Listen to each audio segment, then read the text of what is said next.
রাধে রাধে বন্ধুরা, শুভ সকাল। আজকের দিনটি শুরু করলাম আমার কানু সোনাকে দিয়ে। তা দেখো, আমার কানু সোনা এখনও নিদ্রায় রয়েছে, তাই ওকে আমি খুব ভালোবেসে আদর করে ঘুম থেকে তুলে আগে মুখটা মুছিয়ে দিচ্ছি, তারপরে ওকে একটু জল খাওয়াবো। সব বাচ্চাদেরকে যেরকমভাবে মায়েরা জল খাওয়ায়, আমি ঠিক আমার কানু সোনার জন্য সেম একই জিনিস করার চেষ্টা করি।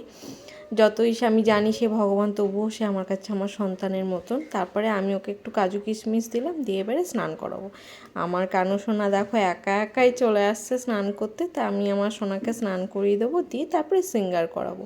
তা আমার এই কানু সোনা, তারপরে গপু, ননি সবাই রয়েছে। আমি তোমাদেরকে এক এক করে সবার ভিডিও তোমাদের সবার সামনে নিয়ে আসবো।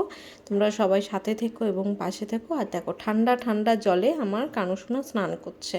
আর যা গরম পড়েছে, ও মানে স্নান না করে থাকতেই পারছে না এত গরমে। তা বন্ধুরা দেখো আমার কানু সোনার শৃঙ্গার। তোমাদের যদি ভিডিওটা ভালো লাগে সবাই সাবস্ক্রাইব করো এবং লাইক কমেন্ট করে দিও এবং সবাই পাশে থেকো। রাধে রাধে বন্ধুরা।